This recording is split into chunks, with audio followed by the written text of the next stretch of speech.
तो ये तो हिंदू ही तो हैं, बुद्धिस्ट ही तो हैं। इसी तरह से राजनीति एक ऐसी चीज है जो कुर्सी पाने के लिए कल को ब्राह्मण ठाकुर के बीच में, कल को ठाकुर और बनियों के बीच में, कल को अलग अलग समुदायों के बीच में। गुजरात से कोई बंदा जाके बनारस में चुनाव लड़ सकता है, और अब बनारस वाले अगर बोलते हैं कि गुजरात वाला क्यों चुनाव लड़ने आया है, फिर क्या होता? तो पूरा भारत ही सभी का है। और आज के वक्त में जो नई राजनीति की एक दौर चल रही है, कह रही है कि ये लोग बाहर वाले हो गए। हमारे लिए सबका विकास के साथ तो हो नहीं रहा है, तो हमारे लिए विनाश सिद्ध साबित हो रहा है। तो शुद्ध और सरल भाषा में कहे तो बांग्लादेशी साबित करने की कोशिश की जा रही है, जबकि वंदे मातरम, भारत माता की जय नारे लगाते ही आए हैं। और जब ये पैदा हुए तब भी भारत माता की जय कहते हुए ही पैदा हुए होंगे, क्योंकि इनके पूर्वज यहाँ आके बस गए थे। एक्चुअली हमारा गलती यह है कि हम लोग बौद्ध धर्म में चाकमा, और वो भी चाकमा कम्युनिटी में जन्म लिए है। हमारे हाजोंग भाई को ये दिक्कत है, ये इनकी ये अपराध है, क्योंकि हाजोंग कम्युनिटी में एज ए हिंदू जन्म लिया है। जो सिटीजनशिप अमेंडमेंट एक्ट था उसमें हम बात करते थे कि पाकिस्तान से, बांग्लादेश से या और भी कंट्री से मुसलमानों को छोड़ करके जो भी कोई आना चाहे, शरणार्थी जो भी है, सबको नागरिकता दी जाएगी। अब ये तो ऑलरेडी देश में रह रहे हैं, कम से कम हम लोग एक्चुअली पॉलिटिकली विक्टिमाइज्ड है। पार्टीशन का तो विक्टिमाइज ऑलरेडी हो चुके हैं ही, उसके बाद दोबारा यहाँ भारत आने के बाद भी हम लोग पॉलिटिकली हम लोग को विक्टिमाइज किया जा रहा है। इसलिए हो रहा है रिसेंटली। ये भारत के निवासी हैं, इनके पास सर्टिफिकेट था, ये वहां से आए जरूर थे, अब इनके पूर्वज आए थे, उनके बच्चे यहीं पैदा हुए, यहीं पले बढ़े, यहीं पढ़ाई कर रहे थे, यहीं अपनी रोजी रोजगार ढूंढ रहे थे। वो तो जो बसाया लोगों को बाहर भेजने की कोशिश कर रहा है, जो कि नाइंसाफी है, उसके तहत ये बहुत दुर्भाग्य की बात है हमारे लिए। जब ऑलरेडी हमारे सिटीजन्स आप हो, इंडिया के रहने वाले हो, आपके पूर्वज यहाँ पे रहे हैं, ठीक है, सीए में कवर्ड आप नहीं हो, लेकिन आपको कवर्ड होने की जरूरत ही नहीं, आप तो ऑलरेडी सिटीजन है यहाँ का। एब्सोल्युटली, यही तो दो मंचा ये जो केंद्र सरकार और ये राज्य सरकार ने, जब इनको एजुकेशन लेने के काबिल नहीं छोड़ेंगे, जॉब इनको कहीं मिलेगा नहीं, आखिर इनका गुनाह क्या था? ये सिर्फ और सिर्फ क्या एक पॉलिटिकल एजेंडा है, जिसके तहत पूरे अरुणाचल में कुछ समुदायों को खुश करने के लिए, वोट पाने के लिए क्या इनको निशाना बनाया जा रहा है? दोस्तों नमस्कार, ये खूबसूरत लोग अरुणाचल प्रदेश के रहने वाले हैं। चकमा समुदाय आखिर है कौन? आज चकमा समुदाय के लोग रोड पे उतरे हुए हैं, और दिल्ली में भी उतरे हुए हैं और अरुणाचल में भी उतरे हुए हैं। आखिर ये चकमा समुदाय के लोग हैं कौन? ये चकमा समुदाय और होन्जोंग जो दो समुदाय हैं, वो 1962 से लेकर के 1969 के बीच में चिटागोंग, जिसको आप हिंदी में चटगांव भी बोलते हैं, चिटागोंग पूर्वी पाकिस्तान और आज के बांग्लादेश, वहां से ये विस्थापित हुए थे। और अरुणाचल, मणिपुर, खास करके अरुणाचल के चांगलांग जिले में बहुत बड़े पैमाने पे ये लोग बसे हुए हैं। जिस बीजेपी सरकार ने अच्छे दिन का वादा किया था, उसी बीजेपी की सरकार है, यानी कि पेमा खांडू वहां के मुख्यमंत्री है। और आज चकमा समुदाय और होन्जोंग समुदाय के दोनों लोग रोड पे उतरे हुए हैं। आपको एक चीज बता दूं कि चकमा समुदाय में ज्यादातर बुद्धिस्ट के फॉलोअर हैं और होन्जोंग में ज्यादातर हिंदू समुदाय के लोग हैं। आखिर ये दोनों लोग आज रोड पे क्यों उतरे हुए हैं? पेमा खांडू की सरकार ने अगस्त 2022 में इनको, क्योंकि ये वहां से प्रवासी होकर के आए थे, तो 1987 के आसपास में इन्हें एक residential proof certificate RPC issue किया जाता था। हालांकि उच्च न्यायालय का जो आदेश है उसके मुताबिक भी करीब 65,000 जो चकमा और होन्जोंग समुदाय के लोग थे, 60,500 लोगों को नागरिकता मिल चुकी थी उनके हिसाब से, और जो बाकी 4,500 लोग थे उनको जो नागरिकता देने का आदेश था उस पर दशकों तक अभी कुछ नहीं हुआ। लेकिन जो आरपीसी रेजिडेंशियल प्रूफ सर्टिफिकेट है, उसका मायने मतलब क्या है और आखिर ये परेशान क्यों है? आरपीसी रेजिडेंशियल प्रूफ सर्टिफिकेट जिनके पास है, इसका मतलब है कि वो भारत के नागरिक हैं। वो टेम्पररी एक नागरिकता सर्टिफिकेट थी, ये आप समझ सकते हैं सीधे भाषा में। उस आरपीसी को आज के वक्त में अगस्त 2022 में पेमा खांडू गवर्नमेंट ने कह दिया कि वो कैंसिल हम कर रहे हैं। यानी कि ये सारे लोग उस आरपीसी के बदौलत, चाहे वो पैरामिलिट्री फोर्स की नौकरी हो, गवर्नमेंट जॉब की आप बात कर लीजिए, चाहे किसी और एजुकेशन यूनिवर्सिटी में जा सकते थे अलग स्टेट में एडमिशन के लिए, लेकिन आरपीसी नहीं होने की वजह से अब ये वहां पे नहीं जा पाएंगे।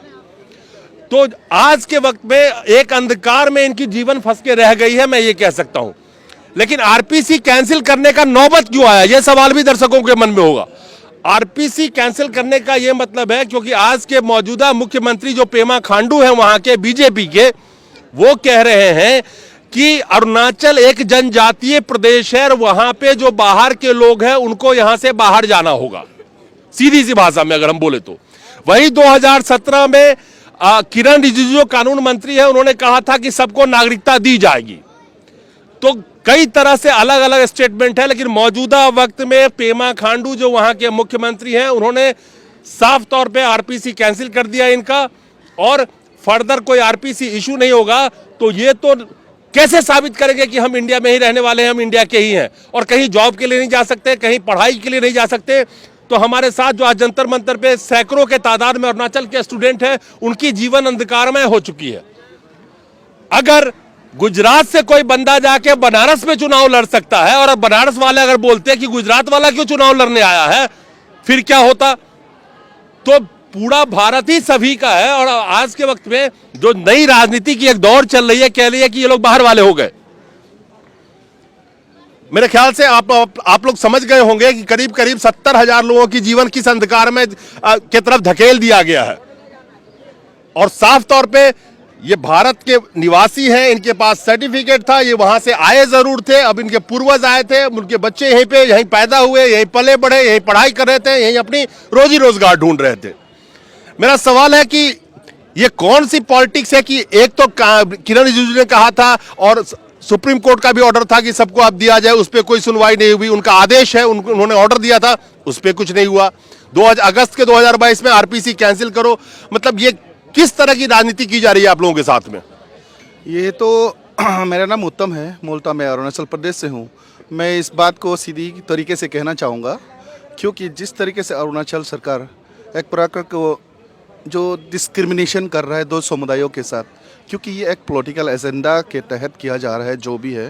Because everyone knows supreme court का ऑर्डर क्लियरली मेंशन है कि वो अरुणाचल ये से पहले वहाँ पर थे, यानी कि जब नेफा एक केंद्र शासित राज्य हुआ करता था, तब भारत सरकार 1987 से पहले जिनका सबका बर्थ हुआ है, वो मैं एग्जैक्ट ईयर बता रहा हूं आपको, ठीक है। और 1955 जो सिटीजनशिप एक्ट है, उसके तहत 60,500 को नागरिकता मिल भी गई थी। Yes sir. तो लेकिन एक तरफ तो केंद्र सरकार ये सारे डिक्लेयर करते हैं, लेकिन राज्य सरकार उसको उल्टा कर रहा है। वो तो जो बसाया लोगों को बाहर भेजने की कोशिश कर रहा है, जो कि नाइंसाफी है। उसके तहत ये बहुत दुर्भाग्य की बात है हमारे लिए, क्योंकि ये जो चकमा और हाजंग समुदाय जो है एक बहुत माइनॉरिटी कम्युनिटी है वहाँ पर, जो अक्सर डेमोग्राफी की बात करता है, वहाँ कोई असर नहीं है। क्योंकि जहाँ पर 50-60 सालों से रह रहा है, वहाँ पर आज तक कोई असर नहीं पड़ा, तो आने वाले समय में क्या असर पड़ेगा? तो इसलिए उनको इसको तुरंत बहाली करना चाहिए।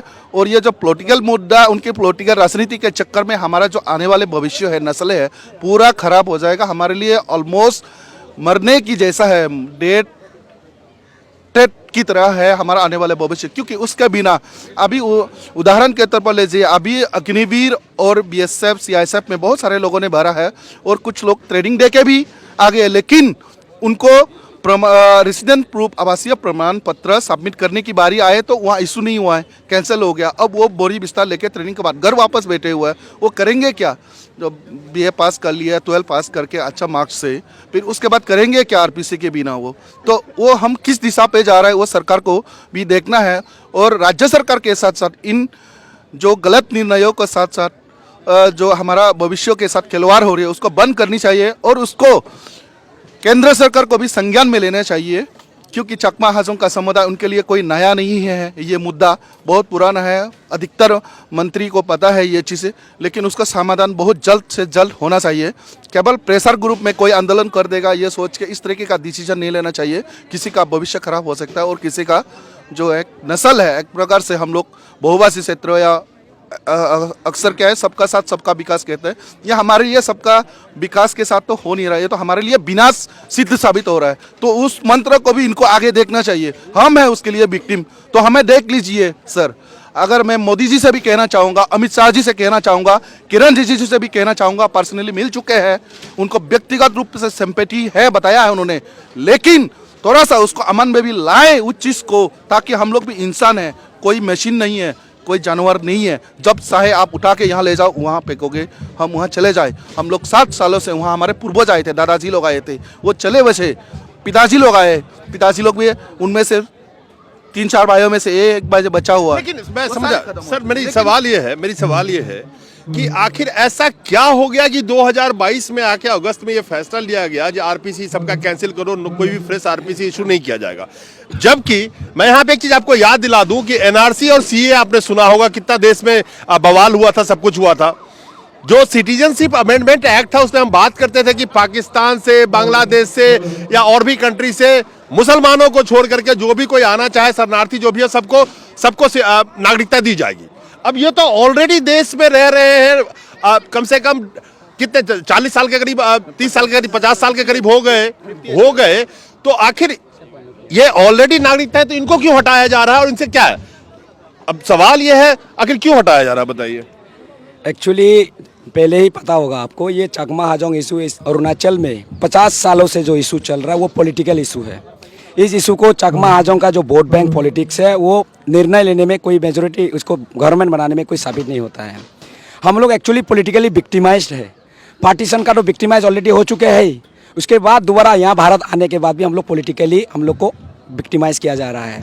इसलिए हो रहा है रिसेंटली, जो अरुणाचल, एक तरफ मोदी सरकार, हमारे नरेंद्र मोदी जी की सरकार कहती है कि सबका साथ, सबका विकास, सबका विश्वास, लेकिन विश्वास और विकास हमारे जो हाजोंग कम्युनिटी, जो हिंदू है, बौद्ध कम्युनिटी, जो चकमा कम्युनिटी जो बौद्ध है, उनको तो सीए के अनुसार सबको नागरिकता मिलना चाहिए, लेकिन जो सीए है वो हम पर लागू नहीं होते। लागू इसलिए नहीं होते क्योंकि भारत सरकार ने 1964 में ऑलरेडी हम लोग को लाया गया है। सीए बना 2019 में, वो रेट्रोस्पेक्टिव बिल हम लोग को अप्लाई नहीं होता है। बाय वर्च्यू हम लोग सिटीजन है, क्योंकि मैं एक वोटर हूँ। नहीं जेंटलमैन, तभी मैंने कहा है कि सीए के तहत आप कहते हैं कि कोई बाहर से शरणार्थी है उसको हम नागरिकता दे रहे, जब ऑलरेडी हमारे सिटीजन आप हो, इंडिया के रहने वाले हो, आपके पूर्वज यहाँ पे रहे हैं, ठीक है, सीए में कवर्ड आप नहीं हो, लेकिन आपको कवर्ड होने की जरूरत ही नहीं, आप तो ऑलरेडी सिटीजन है यहाँ का। एब्सोल्युटली, यही तो दो मंचा, ये जो केंद्र सरकार और ये राज्य सरकार में भी बीजेपी की सरकार है, उनको ये साफ सुथरे में कहना चाहिए, कहना क्या चाहते हैं एक्चुअली। एक तरफ तो कह रहा है कि सभी लोगों को, हिंदू और जितने बौद्ध है, सिख है, बाहर से यहाँ पे वेलकम है करके, लेकिन एक तरफ एक दूसरे राज्यों में ऑलरेडी लोग रह रहे हैं, उनको बाहर कर देने की बात कर रहे हैं। तो you are already covered in the citizenship amendment act 1955 धारा 3 के तहत आप ऑलरेडी सिटीजन है। एब्सोल्युटली, आपको इसीलिए उसमें नहीं डाला गया, जरूरत ही नहीं है आपको। जरूरत नहीं है। तो अब फिर ऐसा क्या हो गया कि अब इनकी आरपीसी कैंसिल करो? आप तो फिर ना इधर के रहे ना उधर के रहे, स्टूडेंट कहां पढ़ने जाएंगे आप? आरपीसी का जो पहला मुद्दा है, एक वहाँ पे 3 प्रकार के सर्टिफिकेट मिलता है। एक है परमानेंट रेसिडेंट सर्टिफिकेट, जो वहाँ पे लोग रहते हैं ऑलरेडी, और हम लोग को जो टेम्पोररी सर्टिफिकेट होता है, जो वहाँ पे टिबेटियन रिफ्यूजीज है, जो वहाँ पे बिजनेस एस्टेब्लिशमेंट करने जाते हैं, मारवाड़ी भाई, हमारे बिहारी भाई। और तीसरा है जो चकमा रेसिडेंशियल प्रूफ सर्टिफिकेट। इन लोगों ने अपने लेवल पे, इन लोगों ने 2015 में ये देना स्टार्ट किया है, क्योंकि इंस्टीट्यूट और गवर्नमेंट पार्लियामेंट्री प्रोसेस वगैरह मांगना स्टार्ट किया है। और वहाँ पे मुझे लगता है इसके पीछे कहीं ना कोई ताकत काम कर रही है, क्योंकि जो हमारे अरुणाचल प्रदेश है, चाइना और म्यांमार सीमा से सटा हुआ है। उनको ये पता है कि जब ये 2015 से हम लोग को आरपीसी देना स्टार्ट हुआ है, बहुत संख्या में हमारे जो चकमा और हाजोंग कम्युनिटी कहाँ के, वहाँ पे कोई जॉब एम्प्लॉयमेंट मिलता नहीं है। वो फौजी में, आर्मीज, बीएसएफ, इंडियन पैरामिलिट्री ज्वाइन करना स्टार्ट किया। 500-600 लोगों ऑलरेडी ज्वाइन किए हैं। लेकिन मुझे लगता है वहाँ से चाइना की तरफ से भी ये वाला मसला समझ में आया कि अगर यहाँ का लोग ही, लोकल लोग ही इंडिया मिलिट्री फोर्सेस में ज्वाइन करेंगे, तो हमारे लिए भारत के साथ एक इस तरह का, हम लोग का जिस तरह का मजबूती जो दिखाना चाहते हैं, वो मजबूत नहीं रहेगा। लेकिन इधर स्टेट गवर्नमेंट को और सेंट्रल गवर्नमेंट समझ में नहीं आ रही है। इसलिए हम इसी संज्ञान को लाने के लिए, इसी सीरियसनेस को नेशनल सिक्योरिटी के संदर्भ में देखने के लिए इसको बात कर रहे हैं। आरपीसी बहाल करना बहुत ज़रूरी है, नहीं तो हमारे जो बच्चे, हमारे जो यूथ्स हैं, पढ़ना चाहे 12वीं कक्षा करने के बाद भी बाहर पढ़ेंगे कहाँ? अगर हम लोग किसी समय सुरक्षा में, जैसे बीएसएफ, जैसे border security forces, Indian air forces में ज्वाइन करना चाहते हैं, अगर यही हक, लिवलीहुड का ये जो हक है अंडर आर्टिकल 21, अगर वो छीना जाता है तो हम जाएंगे कहाँ? जाके हम लोग को ये सरकार क्या चाहते हैं कि हम लोग एंटी सोशल एक्टिविटी स्टार्ट करें? ये क्या चाहते हैं कि हम लोग किसी ये पर्टिकुलर विभिन्न ये गंदी एक्टिविटी में एंगेज करना चाहती है क्या सरकार? नहीं, ये बहुत बहुत ये नौजवान है, यंग है, ये बात बिल्कुल इनकी मुझे सही लग रही है कि ऑलरेडी पीसफुल लाइफ इनकी लोगों की चल रही थी। अब आप जब इनको एजुकेशन लेने के काबिल नहीं छोड़ेंगे, जॉब इनको कहीं मिलेगा नहीं, आखिर इनका गुनाह क्या था? ये सिर्फ और सिर्फ क्या एक पॉलिटिकल एजेंडा है जिसके तहत पूरे अरुणाचल में कुछ समुदायों को खुश करने के लिए, वोट पाने के लिए क्या इनको निशाना बनाया जा रहा है? क्या ऐसा लगता है कि सिर्फ आप लोगों को टारगेट किया जा रहा है ताकि जिस तरह से डिवाइड एंड रूल की पॉलिटिक्स आज चल रही है देश में, तो आप लोगों को भी कहीं ना कहीं से विक्टिम बनाया जा रहा है कि ठीक है इनको अलग रखो, अरुणाचल के लोकल लोग खुश हो जाएंगे? बिल्कुल लगता है, क्योंकि अरुणाचल के लोगों को खुश करेंगे और प्लस ये राजनीतिक मुद्दा ही है। उनको लगता है कि हम चकमा हाजोंग का मुद्दा जब भी ऊपर उठाएंगे तो हमारी तो जीत पक्की है, मेजोरिटी पक्की है। एक्चुअली ये कह सकते हैं ना, एक सिक्के के दो पहलू है। एक तरफ तो तुम सामने केंद्र सरकार में बैठे हो, जो न्याय मंत्री हो, पूरे 100 करोड़ यानी 125 करोड़ लोगों के लिए न्याय की बात करते हो। आप जो हमारे 60,000 चकमा हाजोंग हैं उनको न्याय नहीं कर पा रहे, आप कहाँ 100 जो 125 करोड़ है उनको न्याय कर दिलाएंगे? नहीं, बट चीफ मिनिस्टर का मैं बयान देख रहा था, वो कह रहे हैं कि अरुणाचल प्रदेश एक जनजातीय यानी कि लोकल जो वहां के हैं उनका प्रदेश है, जनजातीय का प्रदेश है। चकमा और हाजोंग को राज्य से बाहर करो। तो बाहर क्यों करो? पूरी भारत ऐसा थोड़ी है। मैं तो आपको एग्जाम्पल दिया ना कि इसी देश में लोकतंत्र ने इतना खूबसूरत चीज दिया है कि मैं अगर चाहूं तो अरुणाचल से चुनाव लड़ सकता हूं। गुजरात का बंदा चाहता है तो बनारस में जाकर चुनाव लड़ता है, अरुणाचल का आदमी चाहता है तो यूपी में जाकर चुनाव लड़ता है। तो ऐसा क्यों कि इनको बाहर क्यों करो? क्योंकि डिवाइड एंड रूल की राजनीति करने के लिए। हम एक चीज पूछना चाहेंगे उसमें सर, ये देश किस हिसाब से चलेगा? पेमा खांडू के हिसाब से चलेगा या संविधान से चलेगा? संविधान से चलेगा। संविधान से चलेगा, राइट। संविधान जो जुडिशियरी है, सुप्रीम कोर्ट ने, माननीय सर्वोच्च न्यायालय ने कई बार, और उच्च न्यायालय गुवाहाटी हाईकोर्ट और दिल्ली हाईकोर्ट ने ये कहा कि चकमा हाजोंग लोगों को भारत सरकार के द्वारा एक डिपेंडेंट प्लान के साथ परमानेंटली सेटल किया गया है। उनको वहां से हटने की जरूरत नहीं है। और सरकार को ये दिशा निर्देश दिया है कि 2015 में आप लोगों को वहां पे बसाना है। एक नागरिक होने के नाते इनको जो भी मौलिक अधिकार होगा, एक सिटीजन होने के नाते जो भी फंडामेंटल राइट्स है, उनको आप इंश्योर करेंगे देने के लिए। लेकिन अगर पेमा खांडू सर ऐसे ऑनरेबल चीफ मिनिस्टर इस तरह का स्टेटमेंट देते हैं, या तो हम लोग को अभी ये देखना पड़ेगा कि ये जुडिशियरी से चलेगी या कॉन्स्टिट्यूशन से चलेगी या किसी पॉलिटिशियन के स्टेटमेंट से चलेगी। नहीं, मेरा सवाल आज आप ये है कि आप ना मुस्लिम हो, ठीक है ना चकमा मुस्लिम है ना हाजोंग मुस्लिम है। चकमा बुद्धिस्ट को फॉलो करते हैं, हाजोंग हिंदू को फॉलो करते हैं। तो जब हिंदू मुस्लिम की राजनीति से अब बात नहीं बढ़ पा रही है तो अब तो अलग अलग समुदाय को टारगेट किया जा रहा। एक्चुअली हमारा गलती यह है कि हम लोग बौद्ध धर्म में चकमा, और वो भी चकमा कम्युनिटी में जन्म लिए है। हमारे हाजोंग भाई को ये दिक्कत है, ये अपराध है, क्योंकि हाजोंग कम्युनिटी में ऐसा हिंदू जन्म लिया है और हम लोग जन्म वहाँ लिया है, उस राज्य में लिया है जहाँ पे हिंदू और बौद्ध दोनों धर्म माइनॉरिटी पे है। इसी के कारण हम लोग को इस तरह का अन्याय और अत्याचार झेलना पड़ रहा है। सरकार संज्ञान में नहीं लेती है। अरुणाचल सरकार ऑलरेडी पता है क्या है और कहती है कि हमारे जब बीच में बात होती है कि हम लोग के साथ, लेकिन साथ है तो भैया इतना अत्याचार क्यों हो रहा है? अब लोग के डिसीजन क्यों ले? पर्टिकुलरली एक पॉलिटिकल विल की कमी है यहाँ पे, पॉलिटिकल विल नहीं है। देखिए, मैं एक चीज कहना चाहता हूँ, बहुत चीजें देख रहा हूँ। क्या है कि हिंदू मुस्लिम कार्ड अब चल नहीं रहा है, लोगों के समझ में आ रही है, तो नए नए मुद्दे उछाले जाते हैं और किसी ना किसी को इसमें विक्टिम बनना ही पड़ता है। मैं कहता हूं कि ये तो हिंदू ही तो हैं, बुद्धिस्ट ही तो हैं।